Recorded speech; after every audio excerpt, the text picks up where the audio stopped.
Good morning class.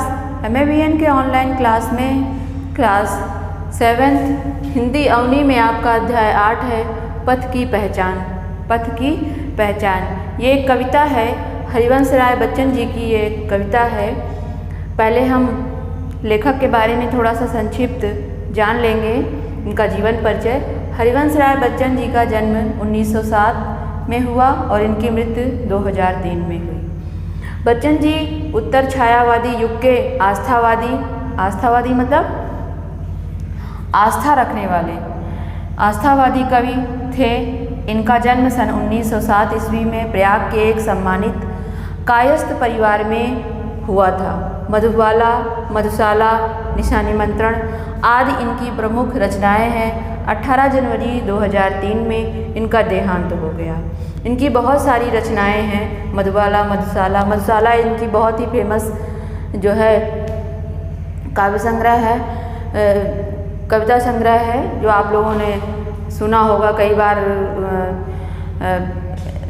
News वगैरह में जो है अमिताभ बच्चन भी जो है इसको गाते हैं, मतलब सुनाते हैं। तो आइए जानते हैं इन्होंने कविता आपके जो सिलेबस में दी हुई है। इनकी कविता पथ की पहचान। पथ मतलब मार्ग, रास्ता।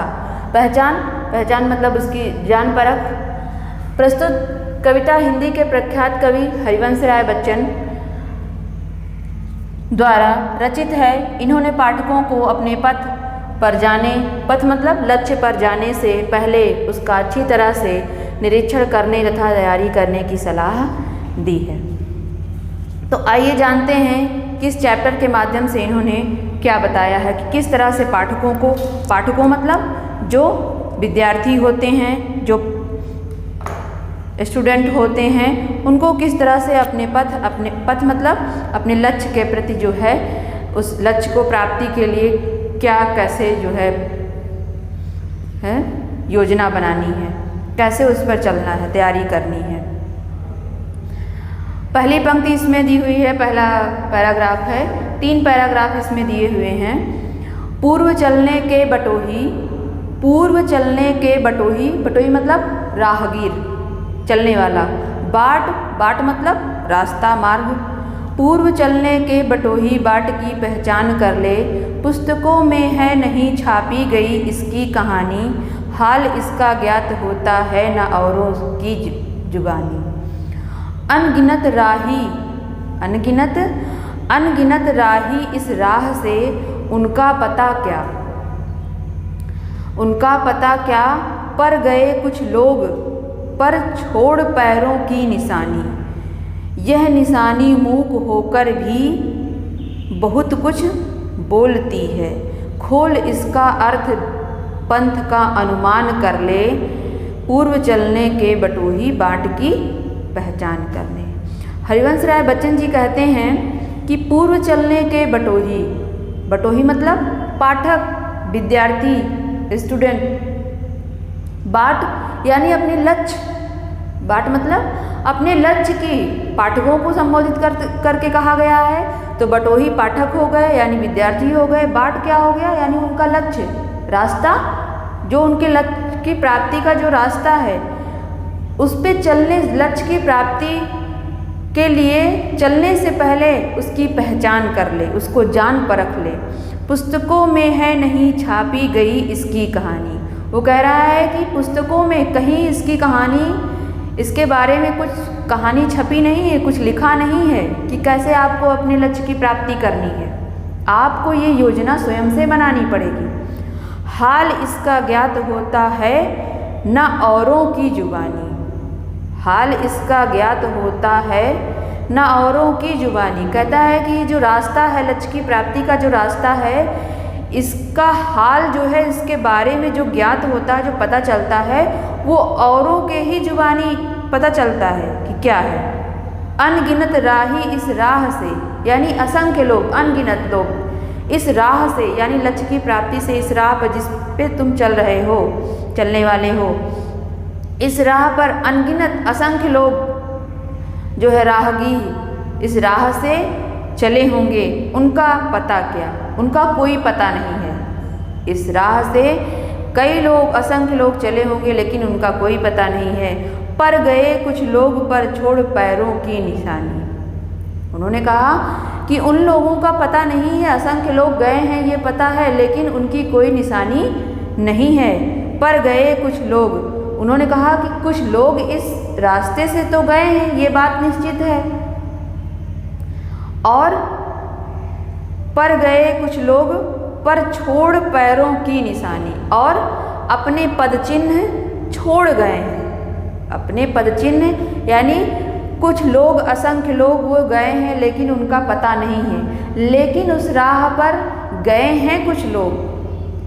किससे पता चलता है? उनके पद चिन्हों से पता चलता है। पद चिन्हों का मतलब यहाँ पर है कि जो उस प्रगति मार्ग पर, जो लक्ष्य की प्राप्ति पर अपने गए हैं, उस पद तक, उस पोस्ट तक पहुँचे हैं, वो बताते हैं कि मैंने ऐसे ऐसे किया है, वो अपने चिन्ह। लेकिन जैसे आप लोग उसमें देखते हैं कि जो सफल व्यक्ति होते हैं वो कहते हैं कि ऐसे करना चाहिए, ऐसे करना चाहिए, 4 घंटे पढ़ने चाहिए, 5 घंटे पढ़ना चाहिए, जब मर्जी हो तब पढ़ना चाहिए, जब मन लगे उतना पढ़ना चाहिए, ठीक है। तो उनसे ये पता चलता है कि वो पर छोड़ पैरों की निशानी, यही सारी बातें अपनी कहानी, अपने बारे में छोड़ जाते हैं। यानी उनका जो पदचिन्ह है, जब कोई जाता है तो रास्ते में उसके पदचिन्ह दिखाई देते हैं, तो वो उनकी कहानी जो है, हमारे जब वो सफल हो जाते हैं तो उनकी कहानी हमें सुनाई जाती है, तो वही उनके पदचिन्ह हैं। यह निशानी मूक होकर भी बहुत कुछ बोलती है।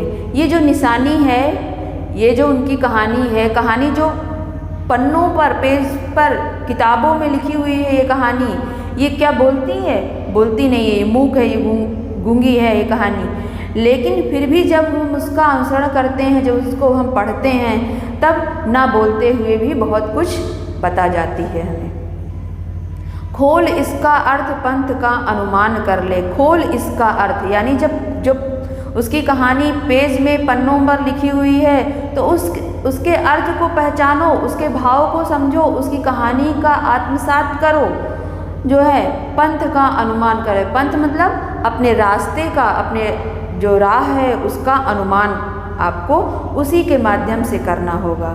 पूर्व चलने के बटोही बाट की पहचान कर ले। फिर कहते हैं बच्चन जी कि चलने से पूर्व, उस लक्ष्य की प्राप्ति के लिए राह पर चलने से पहले अपने बाट की, अपने रास्ते की पहचान कर लो कि मेरे बाट यानी मेरे रास्ते पर क्या क्या कठिनाइयाँ आएंगी, कैसे मुझे उसे योजनाबद्ध होकर जो है निपटना है।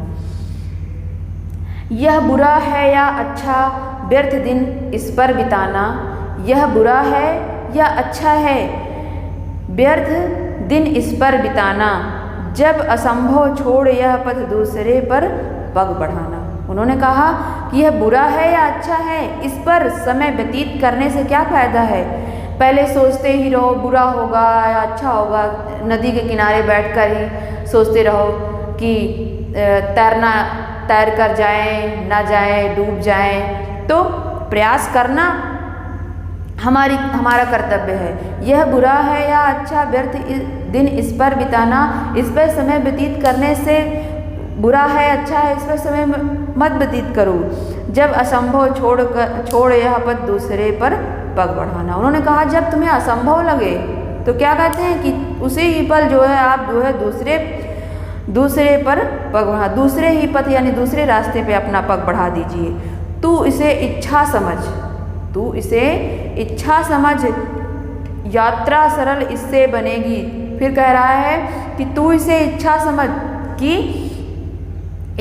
समझ कर कि शायद इसी में मेरी इच्छा है, उसे पूरे मनोबल के साथ करो। ये नहीं कि कोई लक्ष्य की प्राप्ति आपको जैसे आपने अपना एम बना लिया है मुझे IAS PCS बनना है।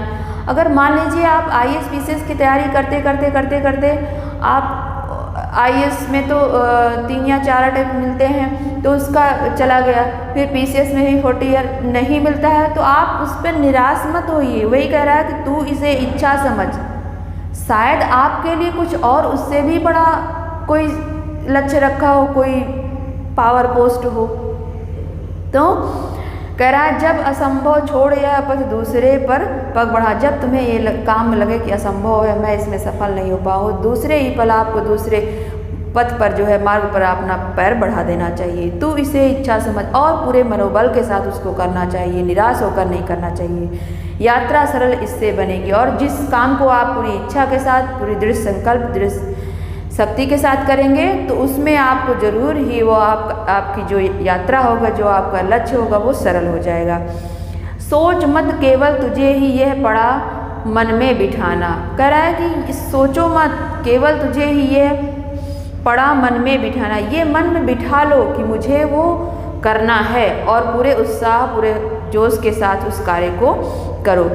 हर सफल पंथी यही विश्वास ले इस पर खड़ा है।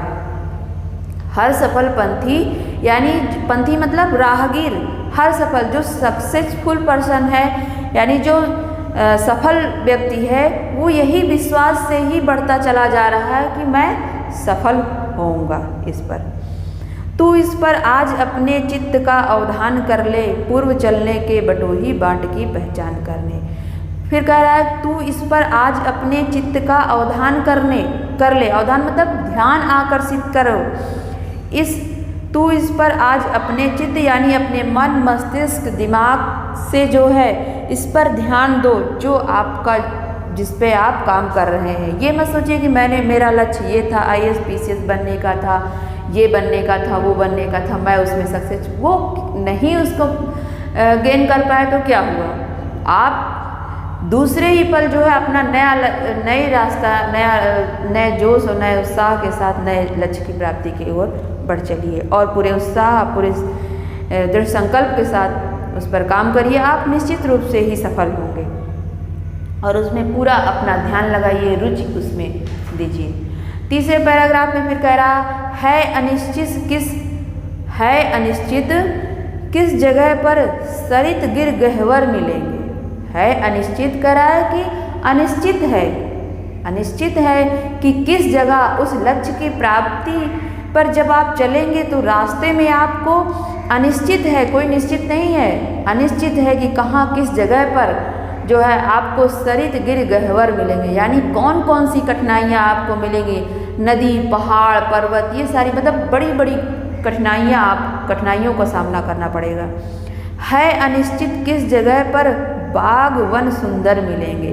और ये भी अनिश्चित है कि किस जगह पर अगर आप सफल हो गए, पूरे ध्यान, पूरे उत्साह, पूरे दृढ़ संकल्प के साथ, पूरी निष्ठा, पूरी ईमानदारी के साथ आप उस लक्ष्य की प्राप्ति के लिए अग्रसर होते हैं, तो अनिश्चित किस जगह पर बाग वन सुंदर मिलेंगे। और यह भी अनिश्चित है किस जगह पर आपको जो है अपनी सफलता की प्राप्ति हो जाएगी, यानी बाग वन सुंदर मिलेंगे, यानी बगीचा, फूल फुलवारी, जहाँ पर हर्षोल्लास होगी। हर्षोल्लास मतलब जहाँ पर आप सफल हो जाएंगे वहाँ पर जो है प्रसन्नता ही प्रसन्नता होगी। किस जगह यात्रा खत्म हो जाएगी, यह भी अनिश्चित। और किस जगह आपकी यात्रा, जब आप सफल हो जाएंगे तो जब आपको लक्ष्य की प्राप्ति हो जाएगी तो आपकी यात्रा भी खत्म हो जाएगी। आपकी मतलब ये भी अनिश्चित है कि किस जगह आपकी यात्रा खत्म होती है अनिश्चित कब सुमन कब कंटकों के सर मिलेंगे। सर मतलब कांटे, तीर, सर मतलब तीर। है अनिश्चित कब सुमन मतलब फूल, कब कंटकों के सर मिलेंगे, यानी कंटकों मतलब कांटों के तीर मिलेंगे। और ये भी अनिश्चित है कि कब आपको फूल मिलेंगे और कंटकों के तीर में, यानी कांटों के तीर के समान चुभने वाले जो कांटे होते हैं वो मिलेंगे, यानी दुख मिलेगा आपको। कब फूल मिलेंगे, कब दुख मिलेगा, कब पीड़ा मिलेगी, ये भी अनिश्चित है। कौन सहसा छूट जाएंगे, मिलेंगे कौन सहसा, आ पड़े भी रुकेगा तू ना, ऐसी आन कर ले, पूर्व चलने के बटोही बाट की पहचान कर ले। फिर कह रहा है कौन सहसा, और कौन अचानक आपसे छूट जाएगा। जब आप लक्ष्य की प्राप्ति के लिए आप सफल हो जाएंगे या आप कहीं और चले जाएंगे तो आपसे बहुत सारे लोग छूट जाएंगे, बिछड़ जाएंगे। मिलेंगे कौन सहसा, और कहीं आप जाएंगे नई जगह पर तो आपसे कोई मिलेगा भी, कोई नए लोग। आ पड़े भी रुकेगा तू ना, ऐसी आन कर ले। वो कह रहा है कि आ पड़े भी, कितनी भी मुसीबत हो, कितनी भी कठिनाई हो, रुकेगा तू ना और तू रुकना नहीं, तू रुकेगा नहीं ऐसी आन कर रे। यानी ऐसा ठान लो कि कितनी भी मुसीबत हो, कितनी भी कठिनाई हो, कितनी भी मुसीबतें आ जाएं, लेकिन मुझे रुकना नहीं है, ऐसा ठान कर अपने लक्ष्य की प्राप्ति के लिए अग्रसर हो। पूर्व चलने के बटोही बाट की पहचान कर ले। फिर कह रहा है कि विद्यार्थियों को अपने लक्ष्य की प्राप्ति के लिए चलने से पहले उस रास्ते, उस मार्ग की पहचान कर लेनी चाहिए कि क्या है, कैसे है, अपनी योजना बना लेनी चाहिए। तो ये चैप्टर आपका यहाँ पर ख़त्म होता है। इसमें आप लोग सबसे पहले आप लोग छोटा सा एक चित्र बना लेंगे, फिर उसके बाद शब्दार्थ लिखेंगे। हरिवंश राय बच्चन के बारे में जो है छोटा सा ये इनका जीवन परिचय लिखेंगे। फिर ये आपको स्वयं से करना है। फिर ये प्रश्न उत्तर और ये जो निम्नलिखित कविता के पंक्तियों का भावार्थ, ये आपको हम PDF के माध्यम से देंगे। तो आज जो है आज की क्लास में बस इतना ही। Thank you for watching.